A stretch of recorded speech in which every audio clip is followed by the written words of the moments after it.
दोस्तों नमस्कार, मैं संजय मग्गू और मौजूद है देश रोजाना के डिजिटल मीडिया मंच पर। निकाय चुनाव यानी कि लोकल बॉडीज का इलेक्शन होना है हरियाणा के अंदर। हरियाणा के अंदर जिन नगर निगम, नगर परिषद और नगर पालिकाओं में चुनाव होना है उनमें 8 नगर निगम हैं, उनमें 4 नगर परिषद हैं और 22 नगर पालिका हैं।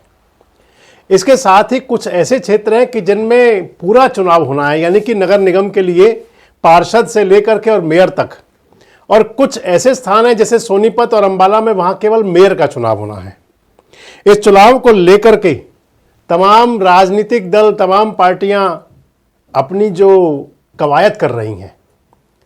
भारतीय जनता पार्टी इस चुनाव को, बीजेपी तो हर एक चुनाव को सिंबल पर लड़ती है, चाहे वो लोकल बॉडीज में नगर परिषद के हों, नगर निगम के हों। लेकिन कांग्रेस ने भी इस प्रयोग पर काम करना शुरू किया। पिछले कुछ ऐसे इलेक्शन हुए जिसमें कांग्रेस ने नगर निगम का चुनाव अपने सिंबल पर लड़ा। आम आदमी पार्टी भी घोषणा कर रही है, और आम आदमी पार्टी तो अभी तक दिल्ली में उलझी हुई है, लेकिन इसके साथ ही भारतीय जनता पार्टी और कांग्रेस, इन दोनों पार्टियों ने अपनी कवायद शुरू कर रखी है। भारतीय जनता पार्टी ने एक कदम और आगे बढ़ते हुए आज जो टोटल 39 चुनाव होने हैं, 39, उनके लिए अपने प्रभारी नियुक्त कर दिए और इसके साथ तय कर दिया कि वो चुनाव के लिए हमेशा तैयार रहा करते हैं। एक तरफ जहां कांग्रेस तो अभी केवल इसी सोच पर है कि क्या सिंबल पर चुनाव लड़ा जाए, क्या सिंबल पर चुनाव ना लड़ा जाए, क्या सिंबल पर लड़ेंगे तो क्या फायदा होगा। इसके अलावा फिर बात ये चलेंगी कौन से गुट को कौन सा टिकट दिया जाए। अगर दूसरी तरफ बात करें तो फिर भारतीय जनता पार्टी के अंदर ये सब कुछ नहीं हुआ करता। बीजेपी का तय है कि उनको नगर निगम के चुनाव, पार्षद भी और मेयर भी, सभी ये सिंबल पर लड़ने हैं।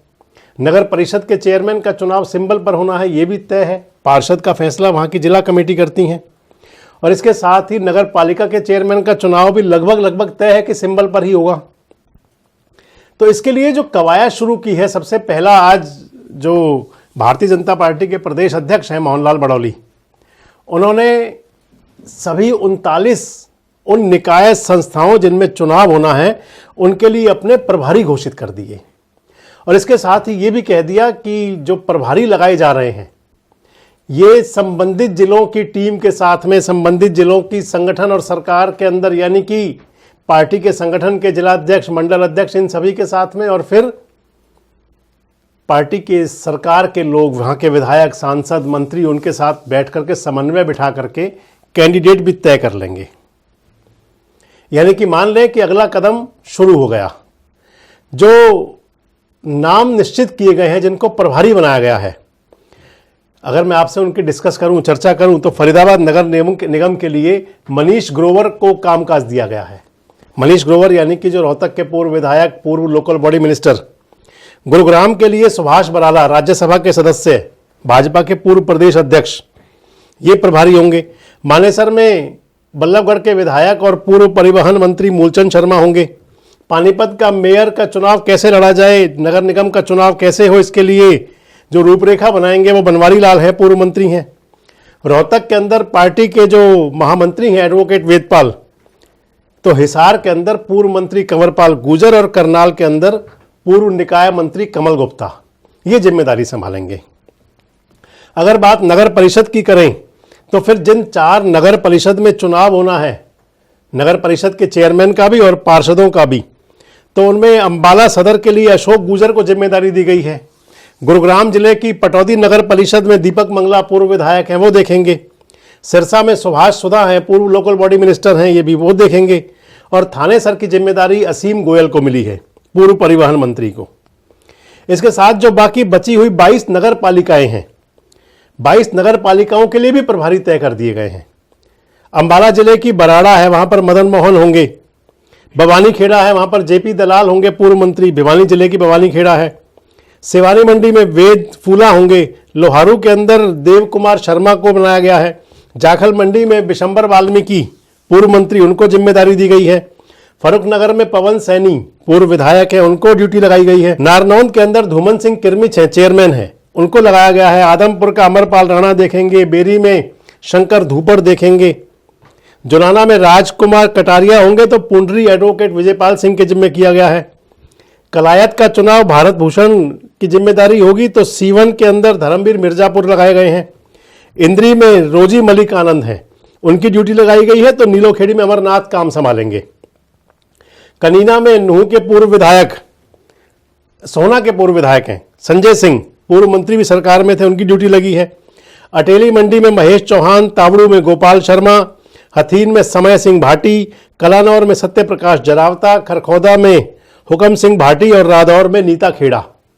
यानी कि इन नेताओं की ड्यूटियां लगाई गई हैं, जिम्मेदारी तय की गई है कि वहां पर कैंडिडेट कौन हो, मेयर का कैंडिडेट कौन हो, नगर परिषद के चेयरमैन का कैंडिडेट कौन हो, नगर पालिका का चेयरमैन कैंडिडेट हो कौन हो, फिर नगर निगमों के पार्षद और नगर परिषद नगर पालिका में पार्षद वो कौन कैंडिडेट हो। इसके अलावा मेयर के उपचुनाव भी हैं दोस्तों। मैंने आपको बताया था कि सोनीपत के अंदर नगर निगम के मेयर का चुनाव होना है। वहां की मेयर की सीट खाली यूं हुई कि जो सोनीपत के मेयर थे निखिल मदान, वो विधायक बन गए सोनीपत से। और अंबाला में भी चुनाव होना है मेयर का। अंबाला की मेयर शक्ति रानी शर्मा थी, वो भी विधायक हो गई कालका से। तो सोनीपत के लिए जवाहर सैनी को लगाया गया है और अंबाला का प्रभारी सुनीता दुग्गल हैं, पूर्व सांसद। इसके साथ ही 3 नगर परिषद भी हैं कि जिनमें चेयरमैन का चुनाव होना है। उनमें सोहना में चुनाव होना है चेयरमैन का, वहां पर करमबीर सैनी को ड्यूटी लगाई गई है। असंध में चेयरमैन का चुनाव होना है, तो वहां महिला भाजपा की प्रदेश अध्यक्ष रही है निर्मला बैरागी, उनको लगाया गया है। और इस्माइलाबाद का भी चुनाव होना है नगर परिषद के चेयरमैन का, तो वहां पर फिर बंतो कटारिया की ड्यूटी लगी है। भाजपा की प्रदेश उपाध्यक्ष हैं बंतो कटारिया, लोकसभा कैंडिडेट थी। तो आप मान करके चलें कि जो लोकल बॉडीज के चुनाव हैं, इसके लिए कहीं कोई कमी ना रह जाए, भारतीय जनता पार्टी ने संगठनात्मक तौर पर अपनी सारी तैयारियों को अंतिम रूप देना शुरू कर दिया है। चुनाव के लिए अधिसूचना जारी हो चुकी है। 11 फरवरी से नामांकन शुरू हो जाएंगे, 11 फरवरी से 17 फरवरी तक, और 2 मार्च को मतदान होगा। एक पानीपत नगर निगम है जहां पर नगर चुनाव जो है वो 9 मार्च को होना है, 12 मार्च को गिनती होगी। और इस सब के लिए अगर कहें तो पहले चरण की तैयारी भारतीय जनता पार्टी ने पूरी कर ली, अपने सभी प्रभारी लगा करके। अब आप कहेंगे कि प्रभारी तो लगा दिए थे कांग्रेस ने भी। हालांकि कांग्रेस ने प्रभारी तो बनाए, लेकिन इसके बावजूद भी कांग्रेस का तो संगठनात्मक ढांचा जो इस कदर ध्वस्त हो चुका है, कांग्रेस को तो यह भी सोचना होगा कि आखिर वो सिंबल पर चुनाव लड़ेंगे या नहीं। अगर भूपेंद्र सिंह हुड्डा हाँ करेंगे तो हो सकता है शैलजा जी मना कर दें। शैलजा और रणदीप सुरजेवाला हाँ करें तो कहीं भूपेंद्र सिंह हुड्डा नाराज ना हो, वो मना कर रहे हो। पार्टी आला कमान कौन से नेता को तवज्जो देगा, कौन से नेता की मानेगा, यहाँ ये सब कुछ रहता है। अगर आप देखें तो भारतीय जनता पार्टी के लिए कैंडिडेट्स जो है अपने आवेदन करने शुरू कर चुके हैं, और अभी कांग्रेस के अंदर यही उहापोह है कि चुनाव सिंबल पर लड़ेंगे भी या नहीं। आपको क्या लगता है, निकाय संस्थाओं के चुनाव हैं, यानी कि हरियाणा की छोटी सरकारों के चुनाव, इसमें कौन सी पार्टी कैसा प्रदर्शन करेगी?